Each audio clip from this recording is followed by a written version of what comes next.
Hello students, देखिए जो हमारा टॉपिक चल रहा था क्लोथिंग कंस्ट्रक्शन में, आपका चल रहा था लेआउट। ठीक है, तो मैं आपको पिछली वीडियो में बता चुकी हूँ कि लेआउट क्या होता है। और लेआउट का यूज़ जो है हम इसलिए करते हैं कि हम कम से कम कपड़े में अपने सारे गारमेंट, जो भी हमारा पीस बन रहा है उसके सारे पीसीज हम जो हैं आसानी से निकाल सकते हैं, उनको कट करके स्टिच कर सकते हैं और जो हमारा एक्स्ट्रा फैब्रिक है उसको हम बचा सकते हैं। और कोशिश ये की जाती है कि कम से कम फैब्रिक में जो है आपका फैब्रिक जो है स्टिच हो जाए, क्योंकि कई बार ऐसा होता है कि कुछ व्यक्तियों को फैब्रिक सिलने से मतलब होता है कि वो गारमेंट का बन जाना चाहिए और उनका बहुत सारा जो फैब्रिक होता है वो वेस्ट हो जाता है। तो इसलिए कोशिश की जाती है लेआउट के थ्रू कि ऐसा भी नहीं है कि आप बहुत ज़्यादा फैब्रिक को बचत कर रहे हैं। जितना आपका फैब्रिक में गारमेंट स्टिच होगा वो तो लगेगा ही लगेगा, लेकिन कोशिश की जाती है कि जो आपका बेकार का फैब्रिक जो जाता है, वो वेस्ट जाता है, वो ना जाए, उसकी आप बचत कर सको। तो इसलिए लेआउट करते हैं कि इस तरीके से आप फैब्रिक गारमेंट के सभी पीसेस को निकाल दो लेआउट के थ्रू, क्योंकि आप डायरेक्ट फैब्रिक को कट नहीं करते हो। पहले आप अपने पेपर पैटर्न जो भी आप गारमेंट बना रहे हो उसके सारे पीसेस को आप फैब्रिक के ऊपर रख के देखते हो, और अगर आपके सारे पीस कम फैब्रिक में या उस फैब्रिक में आ जाते हैं तो आप उसी के अकॉर्डिंग जो है उसकी कटिंग करने लगते हो, तो उससे फैब्रिक जो है बच जाता है। तो लेआउट जो है बहुत ज़्यादा इंडस्ट्री लेवल पर भी बहुत ज़्यादा यूज़ किया जाता है, क्योंकि जो कंपनी है, कंपनी का फैब्रिक जो है वेस्ट ना हो, ज़्यादा से ज़्यादा फैब्रिक की बचत हो और कम से कम फैब्रिक में जो है गारमेंट स्टिच हो जाए। तो नॉर्मल लेआउट का मतलब भी, और लेआउट इसलिए की जाती है कि अगर आप बड़े लेवल पे नहीं, अगर छोटे लेवल पे भी आप गारमेंट स्टिच कर रहे हो तो आपका फैब्रिक की जो है बचत की जा सके और आपका जो फैब्रिक है वेस्ट होने से बच सके। अब आता है कि काज सिलाई का स्थान में लाने के लिए भी चिन्ह बनाए जाते हैं। जब आप पेपर पैटर्न बनाते हो तो उसमें आपकी जो काज होते हैं, बटन होल्स होते हैं, जो लाइन होती है, सारी A to Z आपकी सारी चीज़ें पेपर पैटर्न में मार्क की जाती हैं। तो कपड़े पर यह चिन्ह इन ही कागज़ों पर से ही उतार दिए जाते हैं, यानी कि ड्राफ्टिंग से या पेपर पैटर्न से ही उतारे जाते हैं। सामने पीछे के भाग के केंद्र बिंदु जानने के लिए भी समानांतर रेखा के कुछ चिन्ह बनाए जाते हैं, जिन्हें गाइडलाइंस भी कहते हैं। तो प्रत्येक परिधान के पैटर्न के मुख्य भाग होते हैं, यानी कि देखिए जो भी हम गारमेंट बना रहे हैं उसका अगर हम पैटर्न ले रहे हैं, पेपर पैटर्न अगर आप यूज़ कर रहे हो तो उसके कुछ पार्ट्स होते हैं, यानी कुछ भाग होते हैं। जैसे आप कोई भी गारमेंट बना रहे हो उसका फ्रंट और बैक पीस दोनों ही निकलते हैं, चाहे उसकी लेंथ विड्थ में अंतर हो सकता है, लेकिन आप फ्रंट और बैक पीस दोनों निकलते हैं। कॉलर्स निकलते हैं और इसके अलावा छोटे छोटे भाग भी होते हैं, यानी छोटे छोटे से पार्ट्स होते हैं। जैसे बटन पट्टी, यानी कि जो शर्ट्स होती है, शर्ट में जहाँ बटन लगती है सामने फ्रंट की साइड, तो एक तरफ आपके बटन पट्टी होती है जहाँ पर बटन लगते हैं, दूसरी साइड आपके बटन होल होते हैं। तो बटन पट्टी भी मेंशन होती है कि जो शर्ट की लेंथ है वो उतनी ही लेंथ की बटन पट्टी बनती है। विड्थ में थोड़ा सा डिफरेंस हो जाता है कि कितनी चौड़ी जो है बटन पट्टी बननी है, 1 इंच की बननी है या 1.5 इंच की बननी है। कॉलर ऐड किए जाते हैं कि कॉलर लंबे हैं, छोटे हैं, या कॉलर का लुक, जो भी आप स्टाइल ले रहे हो कॉलर की, उसके अकॉर्डिंग उसका मेज़रमेंट चेंज हो जाता है, तो वो ऐड होती है। पॉकेट होती है आपकी, पॉकेट का स्टाइल चेंज हो जाता है, स्टाइल के अकॉर्डिंग आप पॉकेट लेते हो, साइज़ में भी फ़र्क होता है। तो इन आदि सभी पैटर्न को शरीर की नाप के अनुसार ही बनाना जो है होता है, या गारमेंट जो बना रहे हैं उसके अकॉर्डिंग ही बनता है कि किस गारमेंट के ऊपर कितनी साइज़ की पॉकेट अच्छी लग सकती है,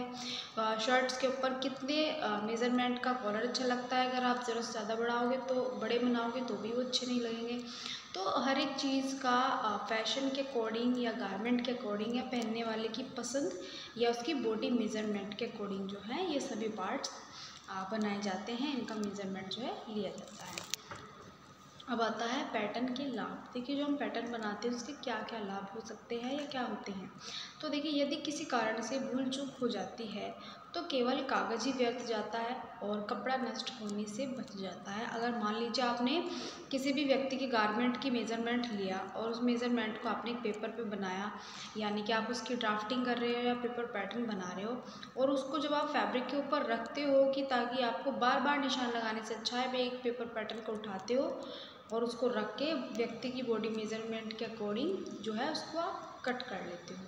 या आपको मान लीजिए एक ही व्यक्ति के जैसे इंडस्ट्रियल लेवल पर होता है कि एक ही साइज़ के बहुत सारे पीस निकल के आते हैं, ठीक है ना। तो क्या किया जाता है, एक ही पैटर्न का यूज़ किया जाता है और बहुत सारे कपड़ों की जो लेयर्स होती है लेयर्स को रखा जाता है। और बहुत, क्योंकि देखिए जो इंडस्ट्रियल लेवल पर गारमेंट्स बनते हैं, प्रोडक्शन होता है, बहुत ज़्यादा पीसेज होते हैं, तो बहुत सारे कपड़ों की या फैब्रिक की लेयर के ऊपर सिर्फ एक पैटर्न को रखते हैं और उसकी कटिंग कर दी जाती है। तो इससे क्या होता है कि अलग अलग गारमेंट को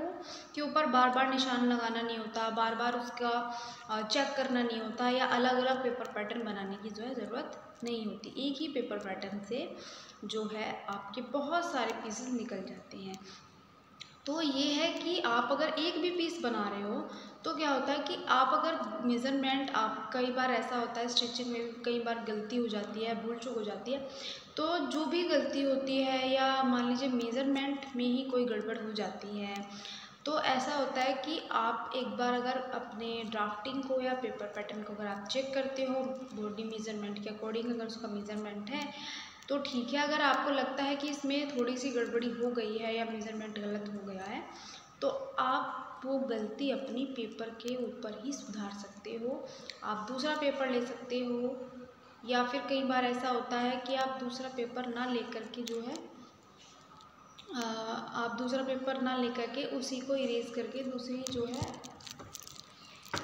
एक तरीके से जो है ड्राफ्टिंग जो है कर सकते हो। तो पेपर पैटर्न का यही फ़ायदा होता है कि आप जो है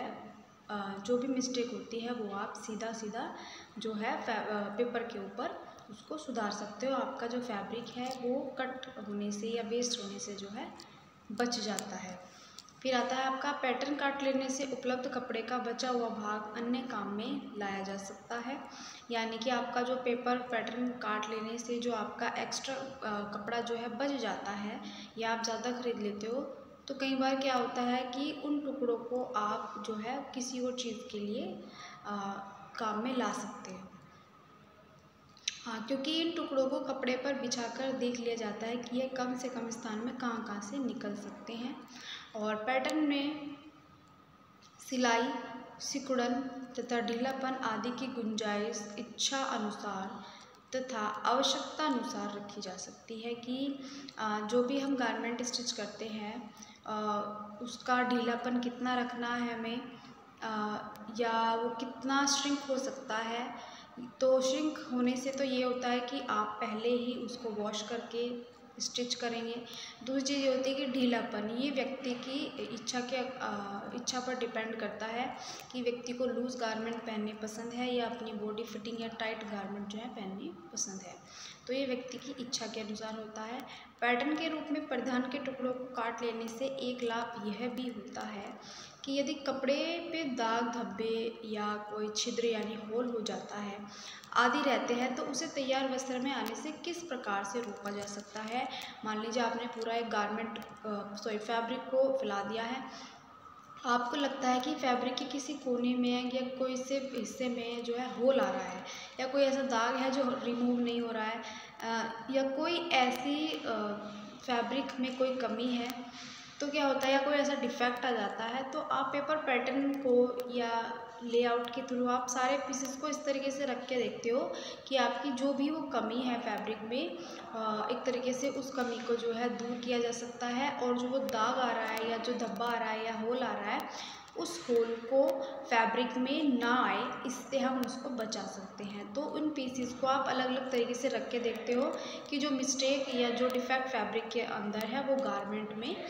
ना आए। तो इस चीज़ को ध्यान में जो है रखा जाता है। तो पेपर पैटर्न जो होता है वो उसके बहुत सारे ऐसे बेनिफिट होते हैं कि जिसको ध्यान में अगर रखता है इंसान, तो एक तो गारमेंट का मेज़रमेंट जो है बहुत अच्छा आता है, और दूसरी चीज़ ये होती है कि आप जो पेपर पैटर्न होता है आप जो है एक स्थान से दूसरे स्थान यानी एक जगह से दूसरे जगह इजीली पेपर पैटर्न को उठा सकते हो, या कहीं भी उसको ले जा सकते हो, या ले जाना हो उसको इजीली आप कर सकते हो। और दूसरी चीज़ ये होती है कि आपकी अगर बाई चांस कोई मिस्टेक हो जाती है तो आप उसको पेपर पैटर्न में या ड्राफ्टिंग में ही उसको आप चेक कर सकते हो। तो वो आपकी गलती या जो कमी है वो फैब्रिक के ऊपर नहीं आएगी, ना ही आपका फैब्रिक जो है वेस्ट होगा। तो स्टूडेंट्स, इसके आगे का टॉपिक जो है मैं आपको नेक्स्ट वीडियो में बताऊँगी।